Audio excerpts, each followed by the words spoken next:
Well, wouldn't be a Legday stream without a hot mic. Hello, everybody.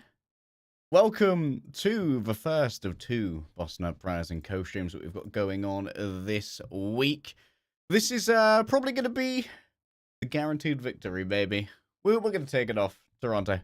Definitely, no doubt about that one. I've got myself, I've captured myself a manager for a little bit of pre-game spiel. That was a poor choice of words. Hello, Pre. How's it going? Hey, it's going great. Thanks for hosting today. I'm pumped. You're welcome. I've already used my one mistake for the stream with the with the hot mic early on. The real question is, am I paying myself to do this by giving the YouTube premium revenue that I pay to Boston as I watch the stream I'm putting on? It's Hey, it's like $2 more now, right? Yeah. YouTube Premium, that's big bucks. Yeah. That'll keep the Overwatch League around, right? What can I say? I'm making the big money so I can afford the $2 on YouTube Premium. That was a banger match. Like you and I are in DMs watching this previous one. Like, yo, let's get this game started. It's gonna be a quick one, but hey, honestly, very impressed with the previous scout of Boston for Yeah. Seeker. This guy's kind of gone crazy this year. Yeah, no, I'm happy most, if not all, of the ex Uprising guys ended up in the league. They're all really talented. It just wasn't the direction we wanted to go. But I mean, yeah, Seeker's on a team where he is the proper of the Valiant. So it's fun to watch him, with the resources behind him, like do what he's doing. It's really cool. And speaking of a direction you guys decided to go for, big news for all the Boston fans: the coaching has changed. You guys had a pretty good start to the season, I'd say. Maybe we expected like a little bit more from this caliber of roster. Did that have like some impact? What's going on with Dongsu being gone, bringing in Moby Dick and Kareev? What's the story? Yeah, so I actually haven't had a chance to talk too much about this. I know fans have been curious. I think Dongsu's a great coach in his own right, and as many people pointed out, we brought him over after I had a chance to work with him a little bit in Washington. I think the kind of the camp that I would put Dongsu in is he's a great developmental coach. Like I saw what he was doing with people like Opener specifically, who we'll get to see a little bit later today. I think he's awesome at being able to like create very specific strategies, kind of mold players the way that he wants them to go. And my hope is that he can kind of take that to another level as a head coach. But I think that it's one of those things where I think people, they see players or coaches being cut and they think, oh, cut coaches are bad coaches. Yeah. And this was just a bad fit. And not even a terrible fit. It was just I think the players needed someone a little bit more like Moby. I think what Moby brings is like this awesome level of confidence and charisma. I think he's worked with players of this caliber before, in kind of a interim head coach and more of a leadership role. And he's been killing it. He's been great. Kareev's been great. So yeah, this is something where no hard feelings, just a kind of a change to get the fit where we wanted it to be for the end of the season. In a different world, Dongsu would be like the perfect head coach for Uprising Academy, finding those developmental assets to bring up to a main roster that maybe wanted a head coach who was a little bit more geared towards senior players rather than developmental ones. By the way, hello chat. We will be doing plenty of interaction today during the games. 'Cause it's just going to be me. During the gameplay, we are planning to have a couple of interviews. Going to have a post-match interview. Either it's going to be a very happy one or a very sad one. Hopefully, quite a happy one. I've got Pre in now, of course, and during the breaks to fill some time because you guys don't want to hear me talking about Barbie versus Oppenheimer for 5 minutes at a time. We're going to be bringing in some well-known Boston Uprising fans from the Discord to give them a little bit of a grilling, see what they have to say about the team. I might ask them some random questions here and there. But since we've got Pre and we've got the big brain himself, I kind of want to ask about how mid-season works for teams. Like, as a manager, are you responsible for like a lot of planning, for like mini vacations? Are you doing recreational activities for the team, or is it pretty hard scrimming? So we took a nice little break, and I think it was a great motivation for our players specifically, knowing that we had this opportunity to head back to Korea, right? See friends and family. And so we gave the guys a really big chunk of time. I think one of the nice things about scrim organizing in the league is we all kind of coalesce on when we're going to start scrimming again. Everyone yells at the guys that want to start scrimming too early, so that's fun. But yeah, we let everyone kind of go home, relax in Korea. It's a big environmental change. It's the guys that we brought here, I think we did a good job of selling the benefits of Boston, but as cool as Boston is, it's not home. So a lot of those guys, they had that chance to hang out in Korea. And then I was working my butt off because that was after midseason madness, which, to your point, I think Boston's been doing great. The best really the franchise has ever done at this point in the season. But we wanted to go up a level. So I was doing coaching interviews. That's when we kind of locked in on Moby and Kariv. So no rest for the wicked, but the players they're putting in long days outside of that. So it was nice to give them that break and then bring everyone back. And then it was getting Moby and Kariv integrated with the team. So most teams will do like 2 or 3 scrims a day. We were doing 3 days just to get reps in with the new coaches. And then it was right back to it. Moby, I think, was coming off a bit of a break after Toronto, right? Like, did you have to do the just one more job spiel where you're like, Moby, one last job. There's $15 million in a Toronto safe for grand finals, and you're the only man who can get it for us. I should have had like the Ocean's 11 soundtrack picked out. That's like, no. So I mean, it was pretty fun. I mean, Moby, he was pretty publicly LFT. I joked with him about I think he had like 2 or 3 like still LFT posts. So like we knew he was out there. But it's a tough. I mean, everyone kind of knows it's a tough environment right now in the Overwatch world, and so you really have to feel super confident about every dollar you spend, every coach, player, resource, asset that you kind of throw at this franchise. You really need to be certain. And so we talked to Moby on and off for a little bit before we kind of made that commitment.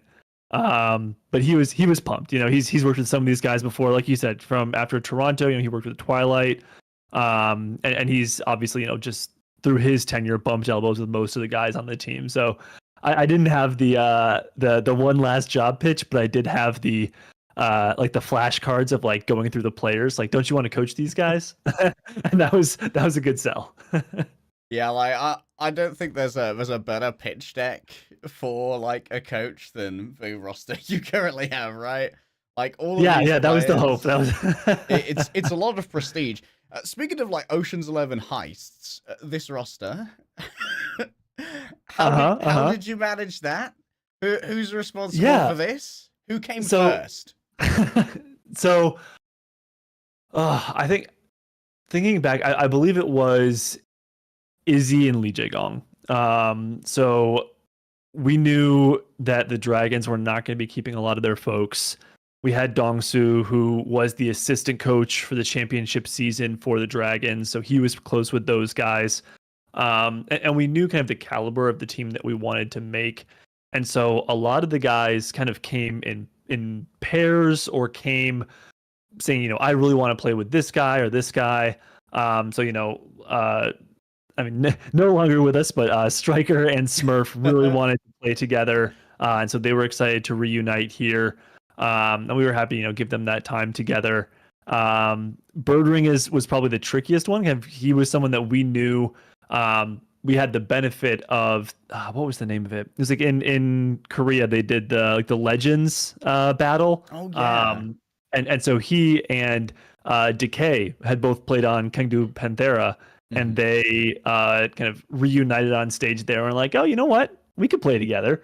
And so because we did the kind of the full roster rebuild, we're one of the few teams that were able to say like, oh yeah, you want to play with this guy? Well, like we want you to play with that guy here, and we'll bring these people. And so it was very much a, get everyone in the room and say like, okay, if we can get you to play, there's like a joke where it's like, if I can get this person to agree to play with this person and then the other way around, then like I don't have to do anything, right? Like go to Birdring and say, hey, do you want to play with Decay?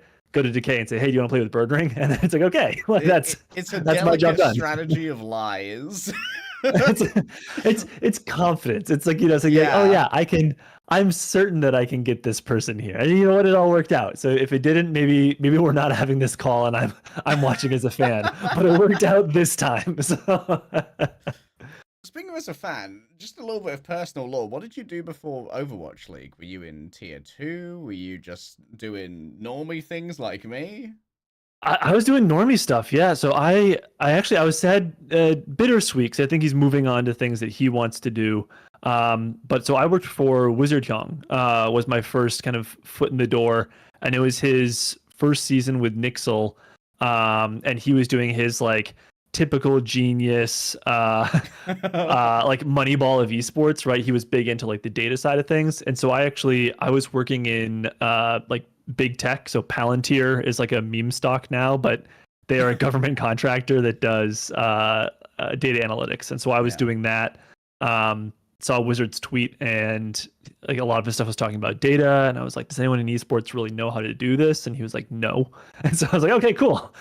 Let me do that. And then I was a big behind for nerds. Yeah, exactly. I think that was like my pitch. Like I think I still have the email where like he actually asked for a data slave, was like his exact phrasing in the tweet. He was like, I need a data slave. And then I like reframed it and I emailed him and was like, you don't need a data slave. You need a data slave handler. And so I will like make the framework and I will run that. And then you coach and I'll, pump the insights out of the encampment to you. And yeah, so that's kind of where I started. And then didn't think there was absolutely some emails after I was in where it was like, hey, we really can't be using this language. Like, this is not how we're going to refer to our employees. But hey, it got me in. So. Just being CC'd in. So we think what data slave is a somewhat charged language. We're going to go with unpaid intern, which conveys the exact same thing. But do you reckon unpaid data intern looks better on a CV than unpaid intern? I mean, I think it's the slave terminology that really gets you in trouble, So that's probably where the big issue is. I saw that predictions in the chat, 82% for Boston Uprising, very nice. I don't know how to run predictions in our own chat. I'm sure we've got a mod around who might be able to do a prediction for, say, our overall player of the match, and everyone seems to think that Boston's going to win. It's a pretty safe bet, I think. Do you guys have any particular concerns about a slightly resurgent Toronto? I mean, it's opener, man. The smile, the energy. So those that might not know. So opener is someone that we had on the Justice when a lot of us were back with the Justice, and he's just fantastic. Awesome energy, super ready to learn, and the exact kind of player that someone like Dongsu really thrived with. Like super coachable, great on the Lucio, very solid on the Brig. So we'll see. I have faith in the Uprising, but seeing opener on the other side, you can't let his smile just lull you into a false sense of security. He's a great player. I got to cast a lot of openers. O2 Blast around over in the APAC Opens, and certainly hasn't lost his touch. It's definitely a big talent to look out for. Here we go. Who's going to win? Boston Uprising on Toronto Defiant. Excellent polling. I feel like we might have a slightly skewed data set. But hey, this is for one time that I can be a biased caster and not get blasted for it. This is LMA. That's really funny. You know what? I'm going to vote Toronto Defiant just because I like to lie and spread misinformation on the internet. And then, we can post it and people can be like, oh, this wasn't like a robo post. There were real people. Yeah, but we're poisoning the well. Look at that. The Dunkin' Energy Punch. We've got the new sponsor, boys and girls. I've even got a soundboard for it. Dunkin' Energy Punch. It's going to be fantastic. That's one of the biggest melee kills that we get out of Boston. It's not particularly loud, though, so it's just going to be a little bit of background noise. Oh man, we're paused already. This actually might be, I am now reading chat. This might be my time to sneak out. I do have a day job, and so I will, which is occasionally helping with the pause. I don't even know. I'll have to see if this is us or them, but I am going to have to dip out here, Legday and fans. But I might be back and we will have an interview at the end of the match today as well. So I hope to see everyone there. Indeed we will. Thanks for joining me, bud. Absolutely. Good Good luck on the co-stream. See you later. All right, chat during the break. I'm going to bring some of you in. We're going to do some back and forth. I'm going to get your insights on the Boston Uprising, as I'm sure many of you are long-term or long-time fans. For those of you who are in Boston, I think there are quite a few events go on at the old Foxborough location for Oxygen Esports. I know that Lemon and I casted the Collegiate Clash back in spring, which was very fun.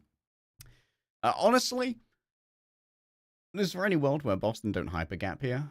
Like, I think that Smurf, possibly one of the best Winstons to ever have lived. Like, in the annals of Winston Overwatch history, Smurf's got to be at the top. My boy Kaluge, I'm a big fan from VNA Contenders days, but the Winston winner, he is not. All right, let's roll in. I don't know if you guys are going to get any audio from the stream. 1 second. No. Okay. You guys we'll get the audio. I could probably add the audio from the stream. I'm sure that's okay. That's fine. Boo. I'll just make it nice and quiet. We've got Custer and Jaws casting, of course. I haven't been able to do too much NA. So I haven't been able to cover Boston since like the Pro-Am, which has been very sad because Boston's one of my favorite teams, obviously. That's why I'm here.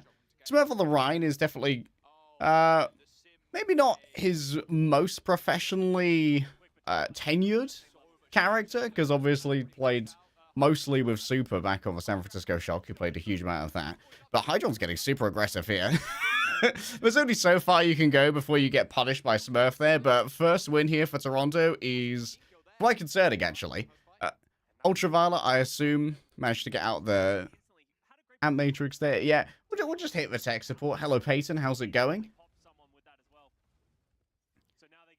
Yeah. If I had to add on another team for Birdring, I'll cry.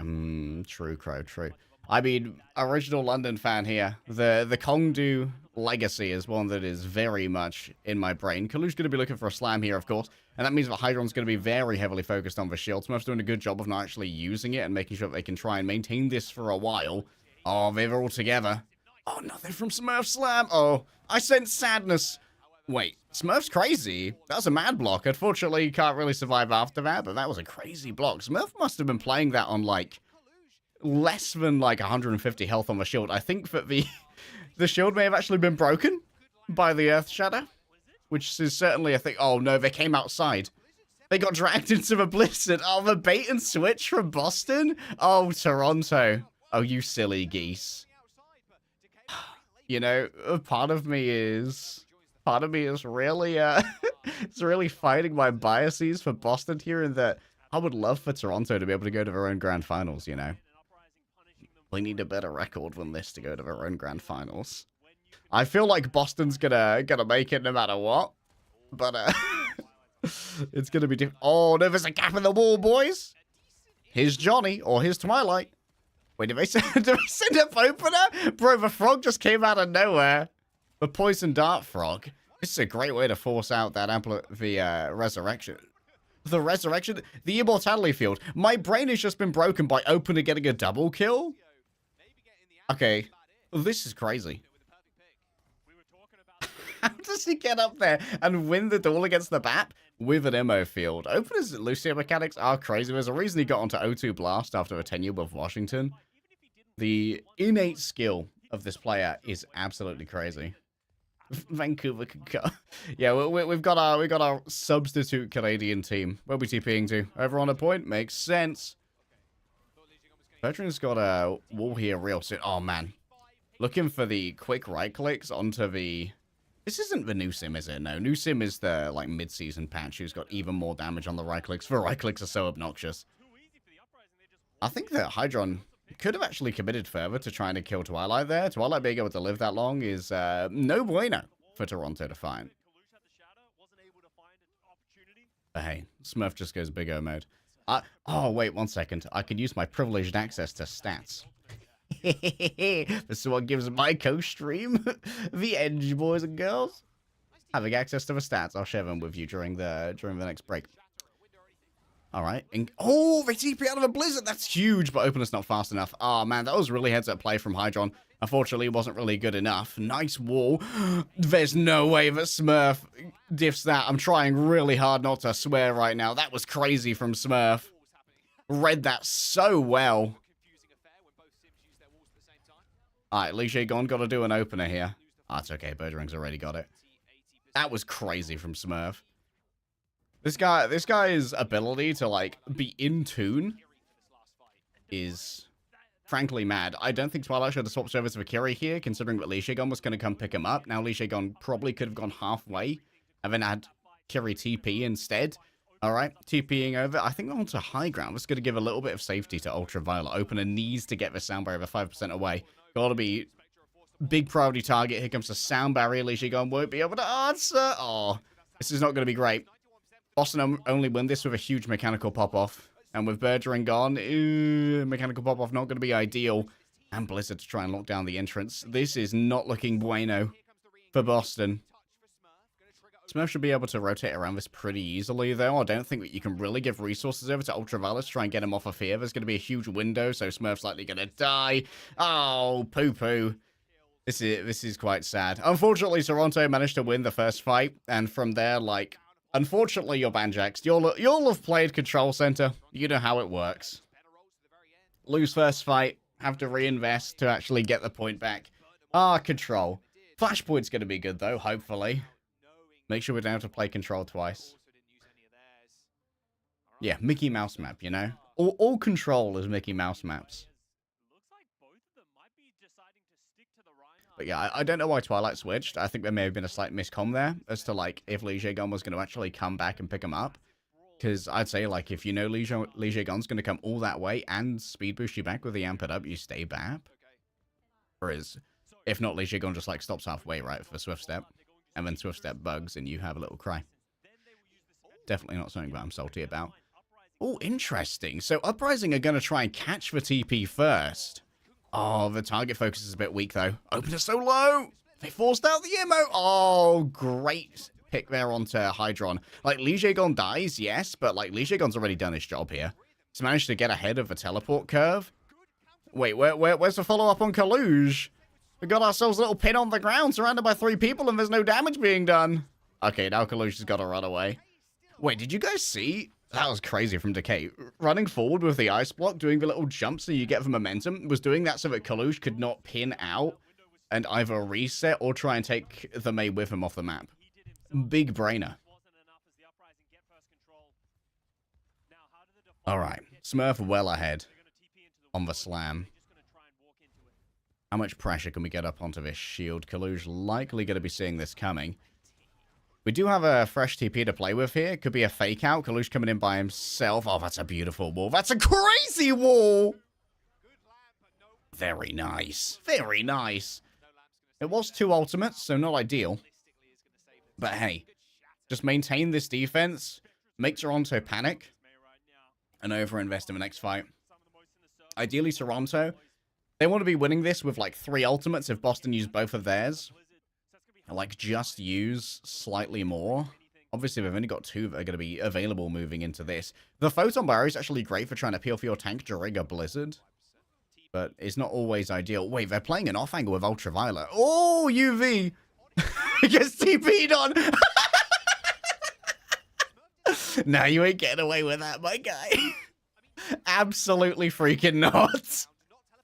The TP is crazy. Hey kiddo, what's going on over here? Oh, yeah, this is quite sad for Toronto. This is a tragedy. This is a Shakespearean tragedy. Betwixt these ults you shall find oblivion, mine son. Ah, the only thing you have to worry about here is Legday preemptively using the sound barrier. It needs to be countering the blizzard, because it's obviously going to be going on to Smurf. You're going to try and burst down that Reinhardt. Opener can actually force out an early sound barrier here by going in early with his, like an engagement, and try and make Legday react. Oh, wait, no, Spectra's gone first. Okay, that's bad. They really should have had Opener try and force out when they were making their way in, especially since Spectra needed to be extra health. Easy clap for Boston here. Nice block. Get rid of those turrets, boys. I think Legday may have just bitten off a little bit more than he could chew, but that's okay. 99-0. Woo, baby. This is what happens when you bring your team to a real map. Who am I rooting for? I can't be biased as a caster, right? I'm rooting for Boston, but part of me really wants Toronto to do well in the second half of the season so they can make it to their own grand finals.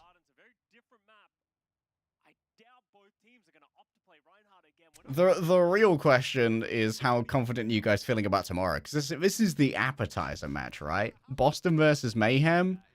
Like, we fell apart a bit during Midseason Madness. But the streamer's biased. It's true.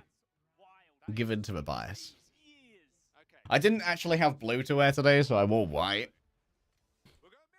We're supposed to get some Boston merch over here for the streams, but shipping to the UK is difficile.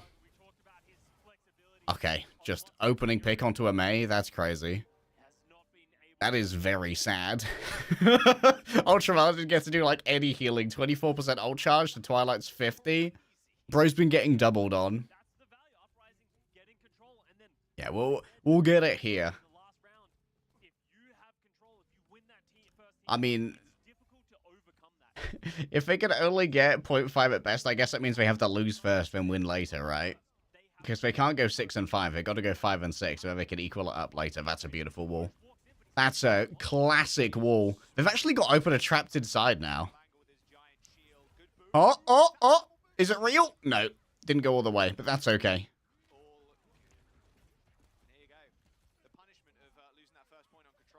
Spray paint. You know, I don't have a old blue t-shirt. I also don't have blue spray paint.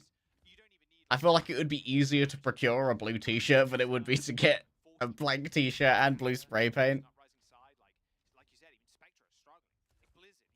I know. Oh, hello. That's a nifty TP. Nice little pocket strap there from Toronto. Oh! You do not catch those, my guy. You do not catch those. Oh, that is quite sad. Nice counterpin there from Smurf. Dude, Smurf is on it today. Let me quickly have a look at some stats here. Oh, Smurf's hitting 10k damage per 10 at the moment. I think highest damage in the lobby at 11.3k. Oh, he's got 13 final blows, the most on the team. That's crazy. That's crazy. Oh, nice TP out. Very nice TP out. Replays on control are always a contentious subject for broadcast. It's so disorientating when you have to, like, instantly cut out of a replay on broadcast. Oh, this is bad. Wait, Smurf's getting aggressive with a pin? Unfortunately, Smurf might become a hostage. Oh, we didn't stagger Smurf. That's okay. I guess staggering a Reinhardt is inherently very dangerous. I'm really surprised that both of these teams are still going for the Reinhardt on Gardens, but hey. If it works, it works. Both teams still, like, won one of the matches, so we feel like they can make this work. 91% for Boston, though. I think here you just play like you play a trash fight. Try and get Boston, or rather try and get Toronto to invest. Yep. Don't counter the Blizzard. Don't worry about it. It's fine. Only getting one ult out might not be ideal. But this is going to mean that when Decay gets his ultimate, there's going to be a huge advantage in terms of tank survivability. And there's only 32%, so... No worries, gamers. No worries. We're Bing chillin' right now. We're Bing chillin' on these bad boys. I think we will have some, like, tokens to give away as well, for those of you who are interested in those. I'm sure they'll be useful when to buy both Boston skins and whenever the eventual Dallas Fuel Championship skin comes out. Surely soon. Oh, dude, he just read Kalush like a book. Oh, no. I think Decay may have put Blizzard too far back. Oh, that's... Okay, it's fine. They still got Kalush. The Blizzard was so far back, though. Oh, it was well counted. Wait, the disengagement TP? Oh, no, that's the return TP. That's going to be so useful for Kalush to get back in. You can't let the flip come through here, though, if you're Toronto. Who's contesting this point? Who's responsible for this? Is it opener? Kalush? Oh, that's a huge wall. Nice. There's a big flip. How are you going to get in here without a tank? This is very, very, very bad. for the side of Toronto. Boston looking very nice. I think that we got ourselves a map, boys and girls.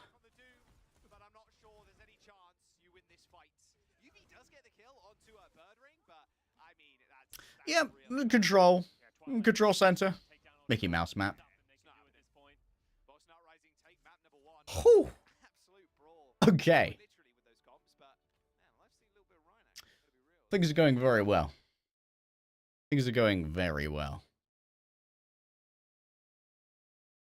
You're gonna. I should only co-stream the ones where Boston gonna have easy wins.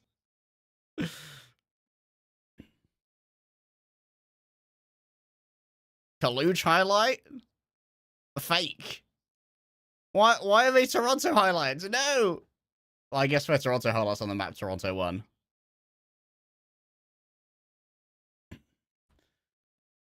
Hello, John. I'm doing pretty well. It's been a tough week for you, boy. I'm not gonna lie. I'm glad we're getting to do some fun stuff. For those of you who haven't been keeping up with my Twitter, on Monday I got diagnosed with shingles. So I've been in pretty considerable pain all week. It's starting to get better now. My antivirals are they're going dummy thick. Can't believe that. Did that cancel the photon barrier? That's such a tight timing. But yeah, like if I'm slightly incomprehensible or weird in the brain, the antivirals do make me slightly dizzy / lightheaded. But we're fine. Let me quickly check the Discord.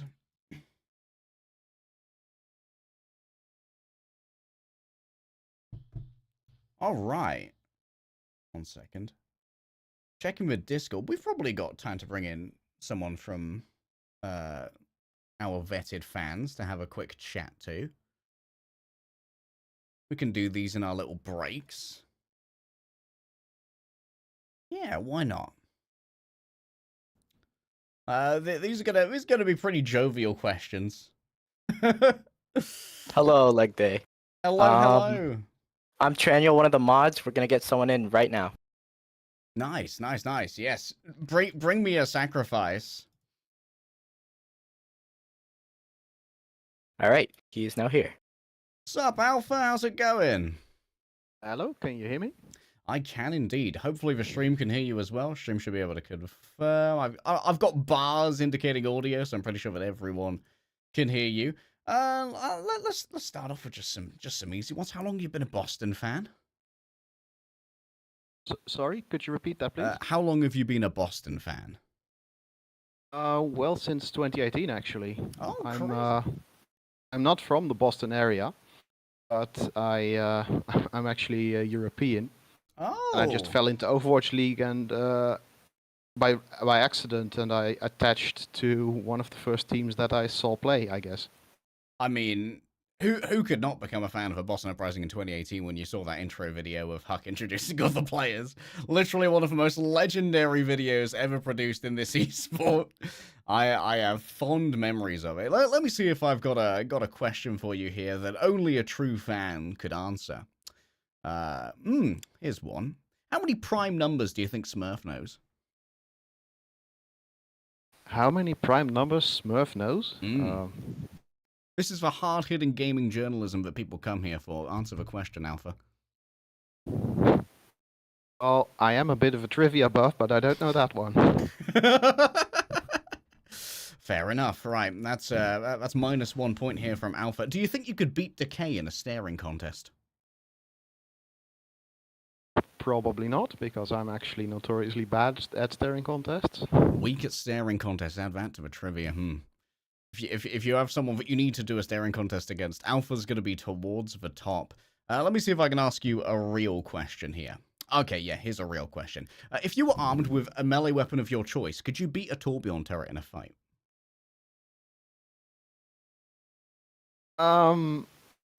Probably, if it's shooting at something else. All I need is a distraction. I like that kind of strategic gameplay. Okay, fine. I'll ask a question about Overwatch as well. Who do you think's the best tracer we've ever had in history on Boston Uprising? Well, that's in my opinion, that's up between Striker in 2018 Hmm? and Decay right now. Um, I'm actually thinking Striker in 2018 had higher peaks than Decay right now, but Decay still has time to prove me wrong on that. Yeah, I think Decay's got time to prove you wrong, but Striker certainly it was a legendary performance in 2018. We're going to be heading over into Midtown now. Predict me a scoreline, Alpha. What's it going to be? For Midtown or for the match? For Midtown. You know what? Give me the match afterwards. Give me all of the Alpha information. I'm going for 3-2. So Boston finishes and Toronto fails to finish after point B. Well, thank you very much. And for the match itself? Well, my pick'em score is 3-1 for Boston. Okay. 3-1. Your lack of faith has been noted. Thank you so much for joining me, Alpha. We're going to head into map. Enjoy the rest of the co-stream. Okay, thank you for having me. Thank you, Daniel. No problem. Enjoy. All right, chat. Those are the kind of hard-hitting journalistic questions that I'm going to be throwing at fans who come into the stream. So, do be warned. Unfortunately, Alpha was the test for everyone. Alpha didn't know that those kinds of questions were coming, but that's exactly how I like it. But did a great job answering them.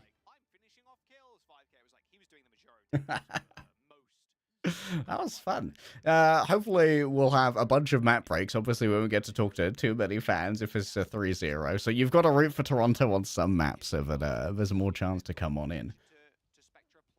I might get to chat to some people about some token giveaways.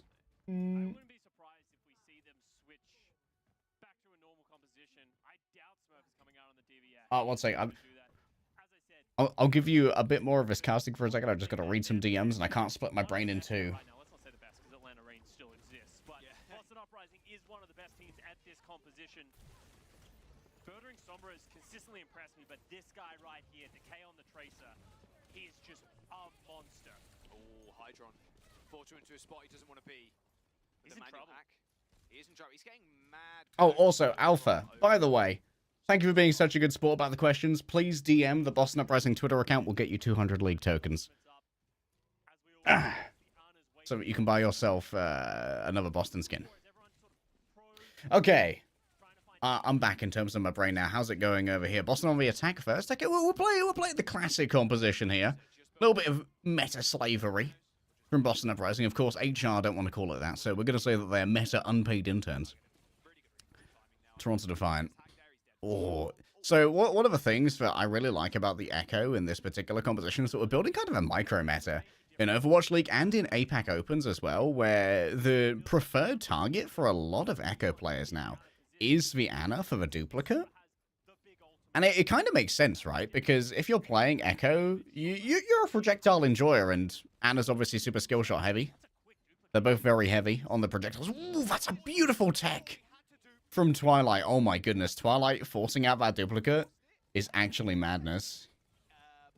Getting the tech nade and then the shot in the air. Good reactions from Spectra though. This has been a big pickup from Toronto. I've been consistently impressed with their scouting. Both of these players came from APAC Opens. Open and just got pooped on. Oh my goodness. Smurfs pooping on them, boys. And if you've ever seen a gorilla turd, those are quite big.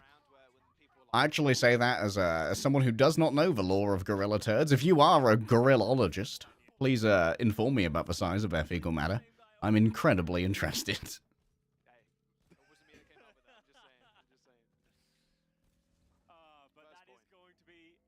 We're getting closer to Alpha's prediction of a 3-2 here. I assume they're incredibly fibrous. Yo, Birdring with a heads-up play, stealing away the health pack after a recall, very nice. That was actually quite a strange 2v1 to have occur. I think that maybe they caught Hydron while Ultraviolet was still rotating away. Oh, wow. That's such a value hack. You just got the Winston to give up this entire zone and use a jump for a single hack? That's really tough luck for a Winston.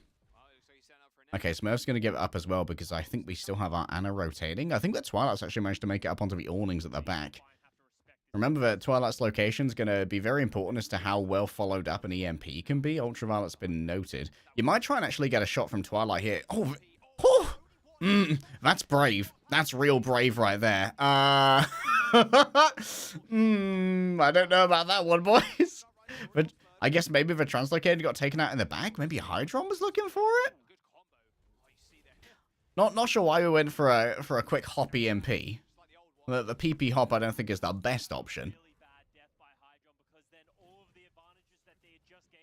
Here I go adding gorilla poop to my search history. Ah, the internet.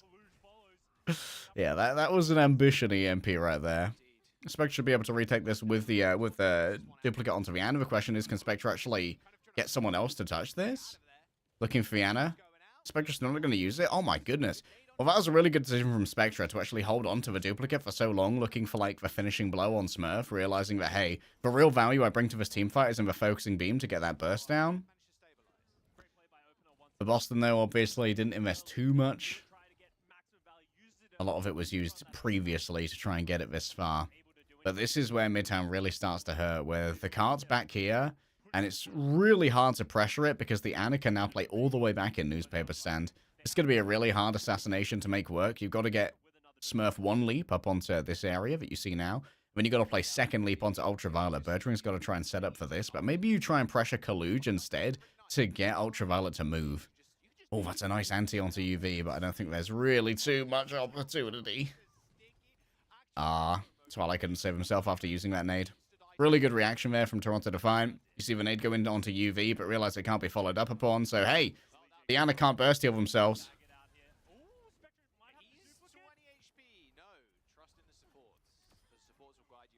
Oh, wow. Where are my stats? How's my boy Spectre doing? Spectre's got 5 final blows out of 8. That's spicy. Yummy. Custer's calling it out. Right now, UV is slightly ahead on healing when it comes to healing per 10, about 1k ahead. 9k to 10k healing per 10. Maybe not a hugely important stat, but still a little bit of trivia for you guys. Right, new EMP coming up. We can see that the Translator has already been placed down here by Birdring. Maybe a little bit less ambitious on this one, but Kaluj getting a reveal was not good. Oh, nice. Good play from Toronto here. This is exactly what you need to do in your comp games.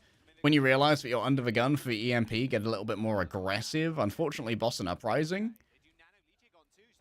I'm going to be missing out on a bit of initiative with their Nano. They just used it to survive the Nano Winston dive. This is very deep from Kaluj, but hey, Primal Rage makes it easy to play for. I wonder if you ever, like, solo EMP the Primal Rage, if he's got plenty of help. Oh, Birdring was just in front of the Winston, so a random whip shot decloaks him. That's so sad, but at the same time, so effective. Oh, okay, Hydron, basically solo EMP. Oh, doesn't get the Ana copy. Double Winston. Look at them diving in together. It's like the flight of the flight of the Valkyries, but monkeys. I can't think of a joke to go with that. This is sad. Actually, the least violent confrontation in the New York subway. Oh, nice touch from Decay. Big heads up play. Oh, Decay can't really take this fight against Hydron, though. Oh, we're running low on blinks, boys! No! Oh, man. Well, the 3-2 is not looking good. 1-0, anybody?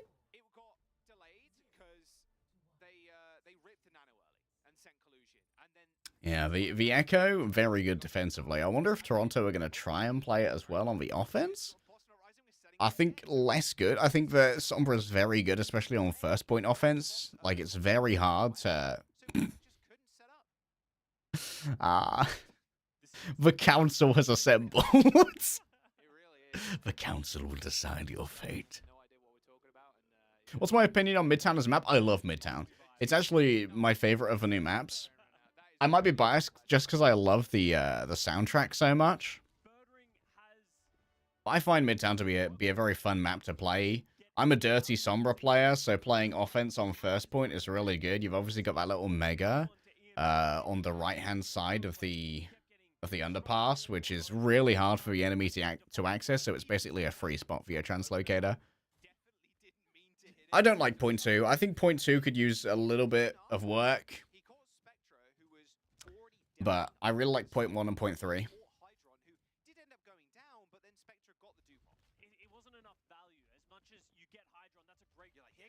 Bergeron's still playing the defensive. I don't really like the defensive Sombra here as much. I feel like defensive dives on Midtown are often less explosive than you'd like from a Sombra because of how Winston's have to play it.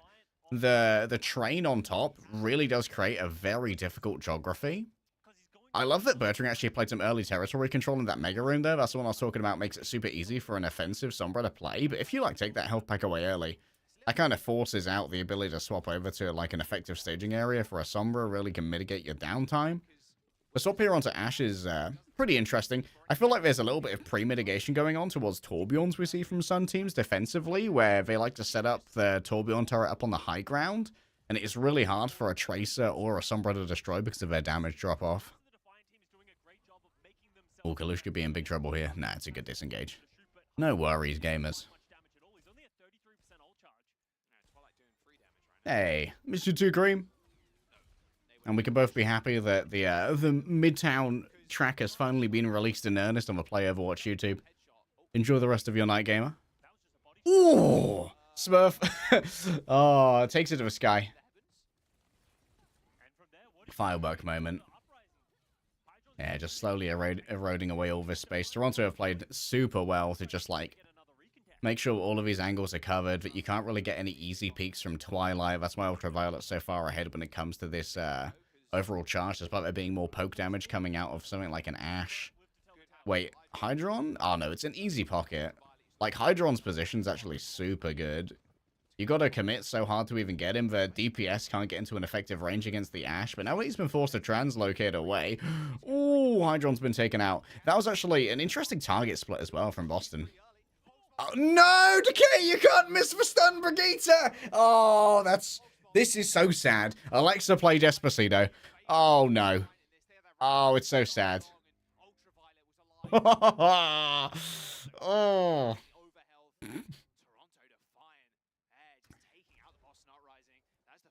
Let's move on. I don't know if I can move on from this sadness. The therapy is going to be expensive. Pre, can I invoice for therapy? Oh, did he got woken up by a mistake?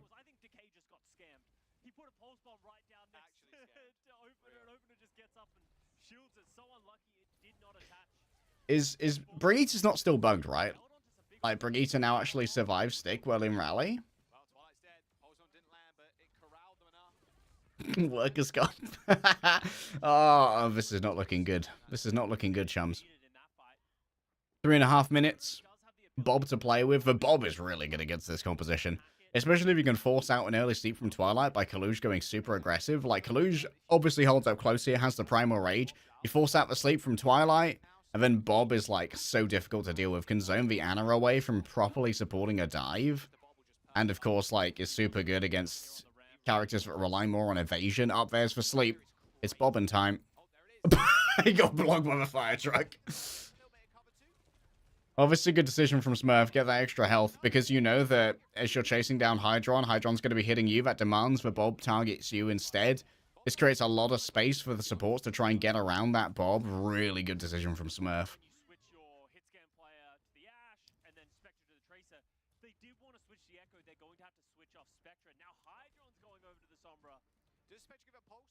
Okay, Hydron Sombra. Try and control the right hand side. Oh, look, Bedring's already scouting. I prefer to see him on the hit scan, but maybe feeling like he can't do anything. Too much pressure coming out, and now Defiant are in a tough spot because they're the ones who have to walk through the gauntlet of ultimates that the Uprising have. All right, Toronto, a lot of ultimates to play with here. Oh, hello, a little bit of an early catch. So this is always an advantageous duel to take, especially on the defense, because it takes so long for a Sombra to set up. Every time you can take that duel as a defensive Sombra, you should. Oh, Vananum in the Primal, that's really bad economy. Oh, no. Lads, they're buying Netflix in 2022. Oh, they're buying Netflix in 2021. That's bad economy right there. The lack, I don't know if that's lack of trust or lack of comms. I forget when Netflix was losing so much of its value. Yeah, Custer's on the same train. That's real bad. Twilight's on top of the bus stop though. This is actually a really cool area because it means that Spectra's gonna have so much more trouble pulse bombing you. And like in order to actually hit the yo, dude, Birdring's got the reads! There's no way you went for a translocate melee. There is no way in all of Christendom this guy's gone for a translocate melee. Oh no.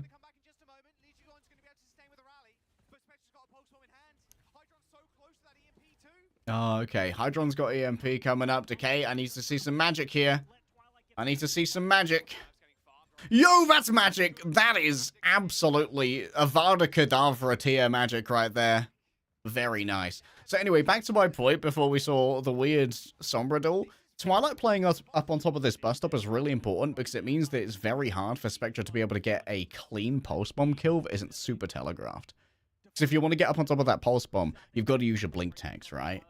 And to use a single blink tech, you've got to be where Twilight is now. And if you want to use like a triple blink tech, you can go from a bridge. But either way, it's super telegraphed. So Twilight playing up on high ground does confer that kind of safety. But if you can keep him down on low ground by like forcing a position from Smurf, then things are going to get real difficult. Nice pocket. Really good response from Legday gone. And Twilight to keep Decay alive. Oh, they really want this, Anna. There's no... Oh, who won? I wasn't paying attention. It's Uprising. Let's go. Oh, that cart, though. Forgetting something? Huge. Oh, no, this might be a quick companion stream, team.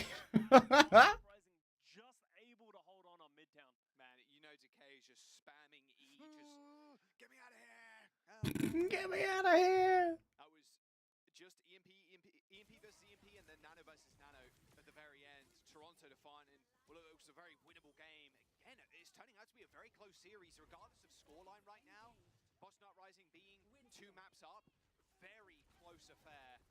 Seeing that synchronized Winston dive is always going to be fun. I'm going to be throwing me back I know. to the good old days. No. Rose tinted glasses, the thickest rose tinted glasses I've ever seen. Yeah, show me the C9, please. Or I don't even know if it was a C9. It might have been an assassination on the cart player because that was a really big dive. So he could have just left one person on cart and they got assassinated.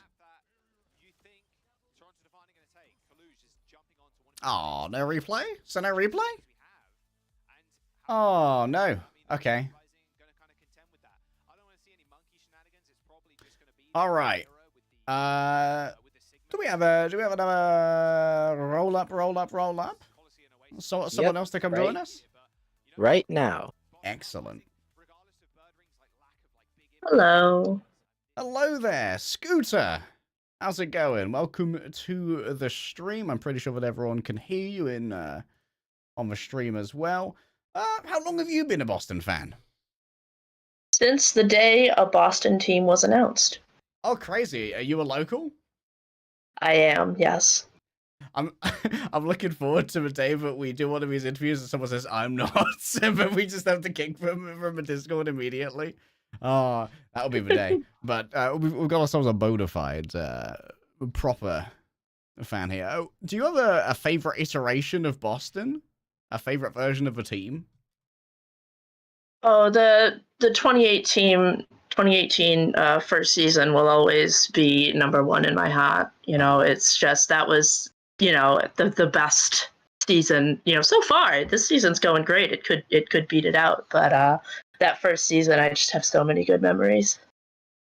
Yeah, of course. Like, how could anyone not fall in love with 100% map win rate of Vast? Like, Of course, he truly was a charisma powerhouse that simply could not be denied. he was amazing. It was actually funny. The day we met them at the airport, the rest of the team was kind of shy, but Avast was like, "Hey guys," he was so happy to meet us. Truly a Riz up play from Yes. from the fest when you guys. I didn't know you guys met them at the airport. That's super cute. That's awesome.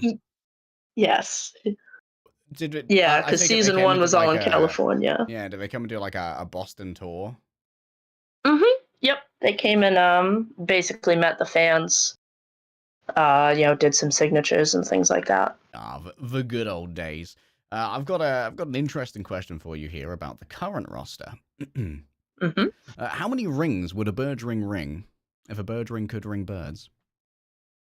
A bird ring would ring all the rings he could ring if a bird ring could ring birds. Ah, touche. Very nice. What's the weirdest text message you've ever got?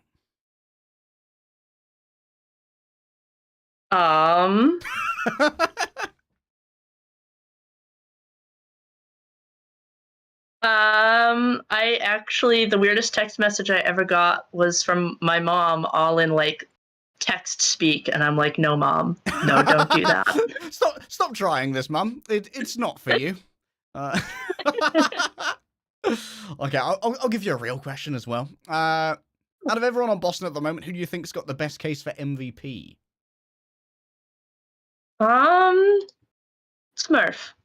I like Smurf. He's been doing really well at Tank. Yeah, like Smurf's had himself a year, and it's been interesting to see Smurf like expand that hero pool as well. Let me see if I got any other real questions for you. Here's a real question. If electricity is derived from electrons, is morality derived from morons?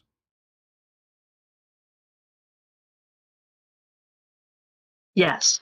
Very, very insightful. I'm glad that we dragged you in to have the scooter input on this pressing topic, which has really been stumping the scientific community. I can imagine. We got a Toronto hype video here. Hopefully there'll be a Boston hype video at some point. I'm looking forward to seeing some hype video. Do you remember the 2018 announcement roster? I'm sure you remember the roster announcement. I know I watched it. I'm gonna have to go back and watch it again because I cannot for the life of me remember it. I believe it was taken off YouTube, but don't worry, I've actually got a local saved copy. Ooh. It's so good. I have actually saved it for posterity. So at some point, I might be able to share that. I think I'd probably have to get a sign off from Pre on that one because there's probably a reason it was deleted from YouTube.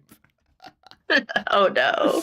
But yeah, hit me up in DM stream. Hit me up in DMs. Thank you so much for joining us, Scooter. We're gonna get back into map.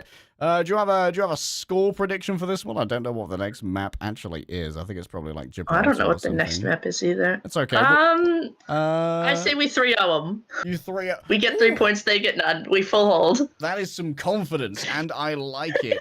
However, what is it going to be 3-0 for the series as well? Yes. Okay. I like that confidence very much. Thank you so much for joining us. It's been an interesting interview. I hope that everybody learned something, including how many rings a bird ring could ring if he could ring birds. So Marjet is in. Is this going to make the difference on Circuit Royale? Is it Marjet season? I don't know. Perhaps. Well, the calendar says that Marjet season is over. And so too is our interview, I'm afraid. Thank you so much, Okay, Scooter. thank you for having me. Circuit Royale! It's time for some snipers. It's time for some Sigmas. I can't remember Smurf's competitive history. Playing the old Sigma.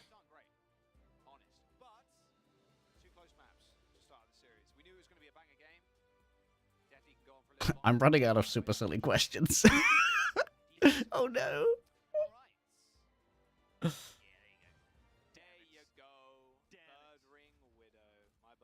Oh yeah, Ross with Choi in 2020. Was that when Choi played a little bit of Orisa? No, Smurf played the Orisa most of the time, right? Oh, what was the meta in 2020? Was that double shield? 2020 feels like forever ago. A fugue state. Thank you so much for everyone for joining me. Make sure that you DM the Boston Uprising Twitter, Scooter, get your 200 tokens. bit of double shield trolling. And then we got into the weird Road Dog meta. God, can you remember the time when teams had 3 tanks? Choyobid, Smurf, and Super? Or Birdring simply clears. Like, this is the Birdring map. I love the choice of Genji here, which is quite interesting. I figured if they were going to play Genji, we might have a Brigitte as well. Because that's kind of like a win the shield war, or rather, win the Sigma duel kind of brawl on their Sigma comp.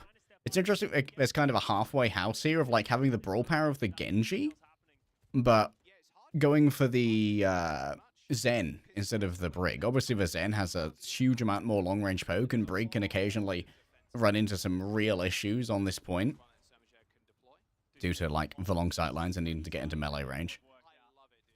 Oh, the cheesiest of shots, dude. Birdring and Hydra. Somebody arrest this man. Somebody arrest this man. I need a warrant. I need a SWAT van. I need to call in the Avengers. Because that was filthy. Ah, so you are the you are the Oppenheimer of Double Shield, are you, Torion?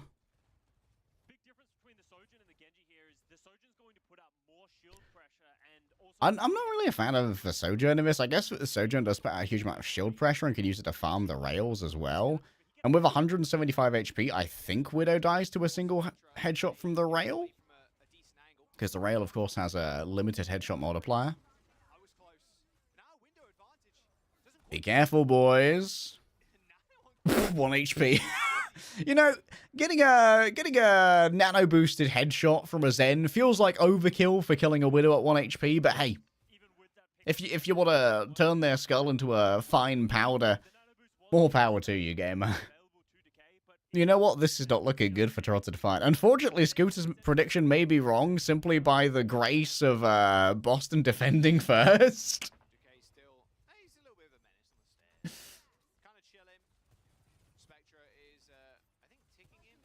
Which would make it impossible to get a 3-0, but hey. If you can win off the full hard, that's just as good. Hold up, where's the Immo field? Ooh. Oh, Ultraviolet took his time with that one. Okay, here's the overclock. Oh no, Decay got caught out. Good force here, trying to get rid of his Iyaki. Oh, this is not an ideal trance. I mean, the trance to live is the one that counts, right? But, oh, there's no way that you forced that with trance and then missed. There's no way you forced the trance and then missed. Oh, no one can touch, though. Hey, space is space.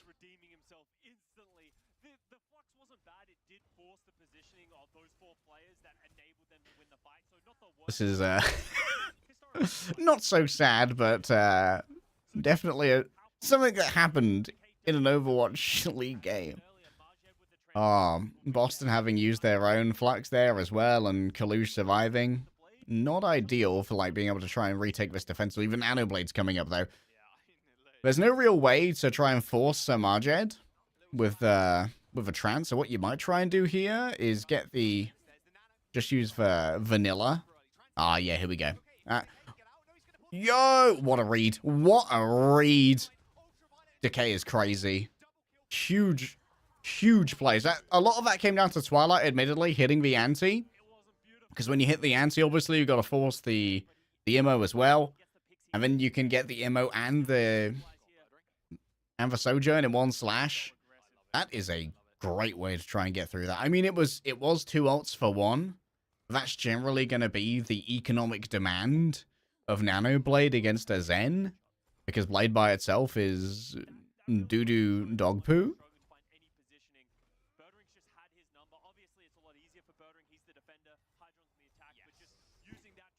I wonder what Kalios' exit strategy here is. I guess that Twilight can just like kind of pocket him out of here. But like, the disengage here is real dangerous. Oh no, that could be bad. Going for the toes! Oh, I gotta move the toes, damn. Yeah. It's real dangerous to try and play that as a Sigma. Like, having to disengage in a straight line against this much poke is no bueno, gamers. No bueno. And yeah, like, obviously you don't want to use trance just to keep your tank alive when you're trying to go up against, like, a Cryptic Flux with some efficacy. One of the things that definitely is going to be telling between these two teams is the difference in shield pressure. Between the Sojourn and the Genji. Genji, if he wants to bring out the shield pressure, holy... holy celery. I don't know if I can swear on this stream. Holy celery. But yeah, one of the big differences, we're going to see a shield pressure here with the Sojourn versus the Genji. Obviously, the Genji, to get maximum shield pressure, wants to be using the higher rate of fire that the right click has. But that comes with the inherent risk of not being able to LOS the Discord orb, eating a bunch of damage yourself.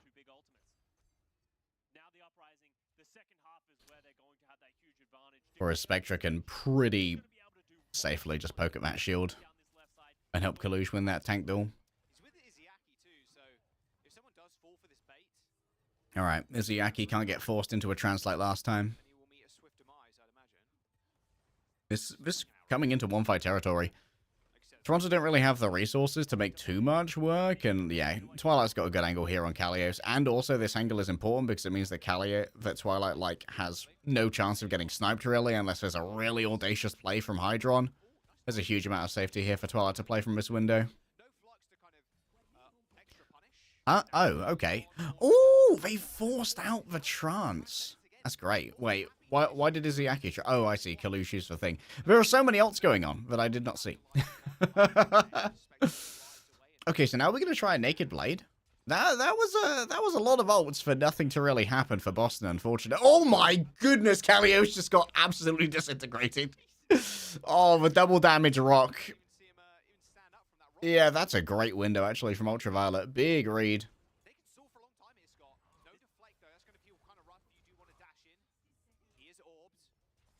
Oh, wow. Ultraviolet holding his nerve there on the MO could be real important.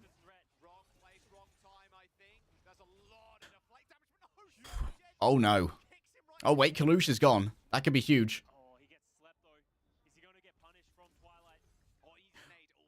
Ooh, Twilight going up against Hydron now. Could Twilight win the Hydron duel too? Everyone wants Twilight dead!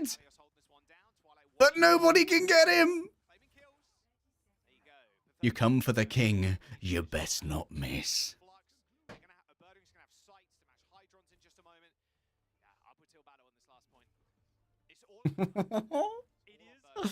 Oh, this is a frisky match, guys. Or a frisky map, rather. Did Decay just try and reflect the heals that were coming towards Kalush in midair? Oh no. Oh man, it's so dangerous being a Genji in this kind of area. Oh, Birdring. The goat. The goat. Oh no. The Everclock is so good. Oh, the Everclock is so good. Oh, the touch can't be done anymore. Damn. Yeah, I feel like the Genji is, we didn't see enough damage on Kalush to really make the Genji worthwhile, I think.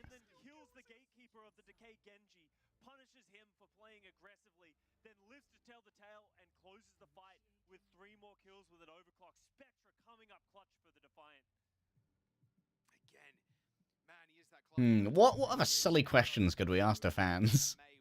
I say, asking the fans. Is Boston sandbagging? No. I don't think so. I think that the Genji had, like... I think that against a less together team than Toronto, the Genji might get more value. But I feel like Toronto reacted very well to, like, their positioning. They actually kept Hydron, like, pretty tight to the team. Rather than having Hydron force out these off angles to try and find a duel with Birdring, which was smart in multiple ways, because Hydron looking for like these off angle duels with Birdring was consistently losing, right? But also if you play those off angles, that's where Decay can like try and force a 1 versus 1, which is very awkward for Ultraviolet to try and pocket. And at the same time, like, Toronto Defiant did a really good job of when Decay actually got in close to pressure Kaluj, which is where you like get a lot of brawling value out of a Genji, just absolutely turning on him and just like turning and burning. Do people eat or drink soup? Good question. That's a cute little play there. So Birdring sets up a TP that makes it, that enables Decay to get over the wall really quickly. And I think they were hoping that no one from the Defiant were maybe paying attention, so he had the opportunity to execute someone. Didn't pay off, but cute little tech there from the Uprising. Little body shot. It will be interesting to see how Decay does on this offense on the Genji. I prefer it on the defense where it feels like you can pick your moments, but on an offense, Decay is just going to be throwing shurikens, trying to find an opportunity to execute. But with how far away the Defiant is standing, how do you find any value? Gets the orb and goes aggressive onto the Oh, Kaluj, antied. Oh man, not having the accretion for that actually hurts. Dude, you just do so much damage from behind when you're a Sojourn. Like, the amount of damage that Spectra's brought to the table. Let me get some freaking stats here. Oh my goodness, Spectra's actually done the most damage of any DPS by such a long way. Spectra's done 9k damage. Decay's done 5k damage. Birdring's done 4.6k. The fact that Birdring and Decay actually have quite close damage as a Widow and a Genji is somewhat alarming. And Hydron's done 4.1k compared to Birdring's 4.6. So, like, when it comes to actual DPS output, Spectra has done a huge amount. All right. Very quick nano. Uh-oh. Yeah, let's go. Birdring gives with Ash reset. Everything. Oh, it's so hard.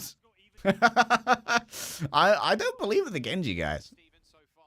I mean, a biased co-streamer here, but I don't think the Genji brings as much to the table.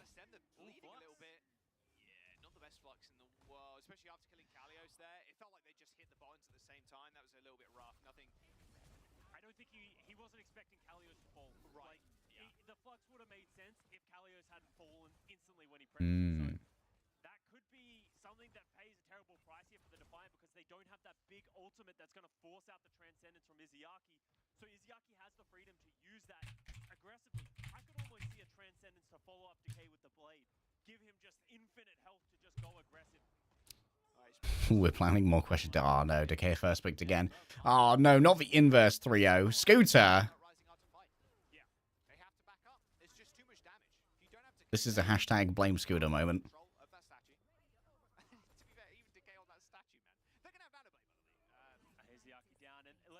I had to say 3-0, huh?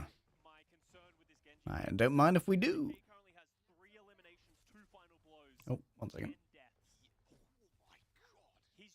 Can you tell us how many deaths Decay has? 11. Or 10.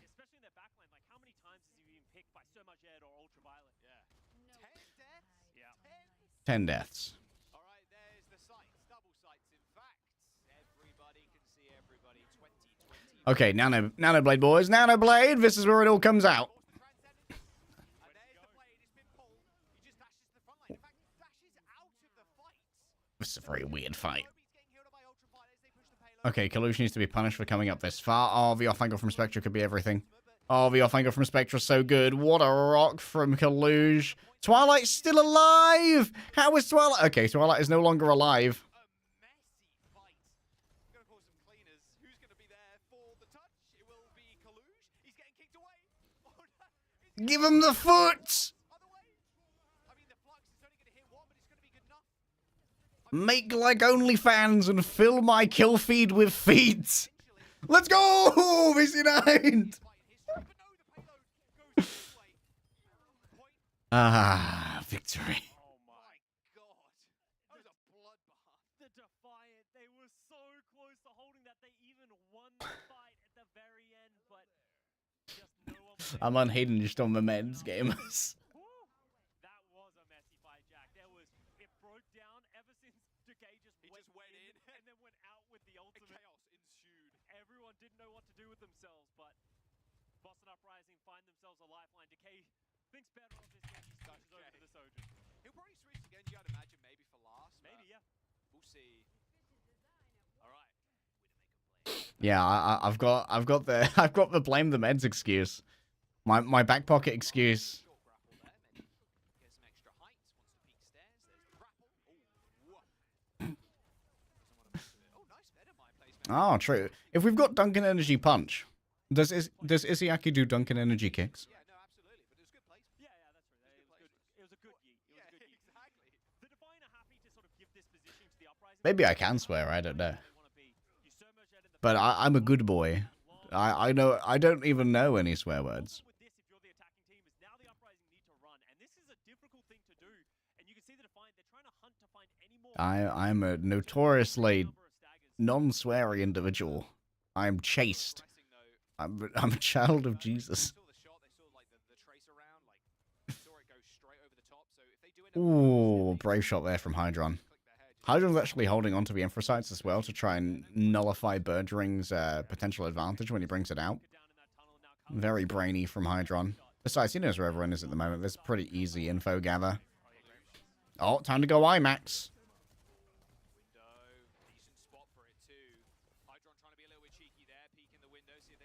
Oh, how did that accretion hit? Oh, everyone in the corner.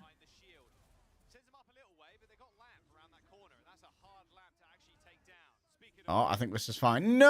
Oh, good focus in the air onto Twilight. Very well played from Toronto. Oh, no, you can't let Spectral die there. You cannot let Spectral die there. Twilight's going to be back very soon.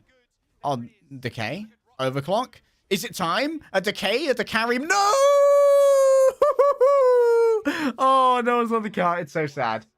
We're going to map number 4, looking like it's going to go the distance again. It's so sad. Oh, no, no, no, no, no. All right, chat. That was really sad. I am now having a -2 effect to my mood. To feel better, I'm going to quickly go to the bathroom and give you guys some feel-good mojo. Have a quick look at what Easter Seals are doing to make gaming more accessible for everyone. There's an excitement building about what this can do for Easter Seals. It was an organization developed to help children initially with disabilities. So much more than that now. I think of the ES Gaming as a means of really introducing people my kids' age, right? In their 20s, in their 30s, in their 40s to Easter Seals in a fun way. There's a multitude of benefits. This opens up an aperture for you to meet people all over the world, taking you out of your, out of your home where you might be playing and introducing people, that you would never maybe come across. You could also change someone's life in a way that you would never even imagine. So just thinking about reminding people how important it is that this social tool that we have, it's supposed to be for fun, it's supposed to be for good, it's supposed to be for making friends. We talk about community and relationships, and we think that's really what this is all about at the end of the day. Tended to create friendships and camaraderie, and it's one of the things we're super excited about.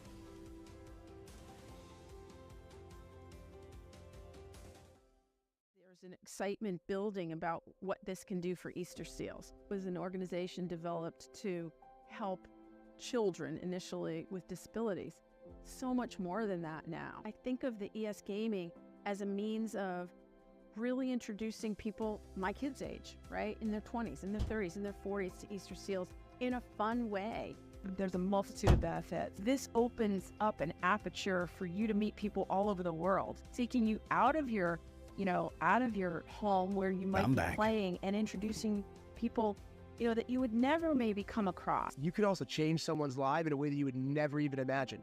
So just thinking about reminding people how important it is that this social tool that we have, it's supposed to be for fun, it's supposed to be for good, it's supposed to be for making friends. We talk about community and relationships, and we think that's really what this is all about at the end of the day. Tended to create friendships and camaraderie, and it's one of the things we're super excited about.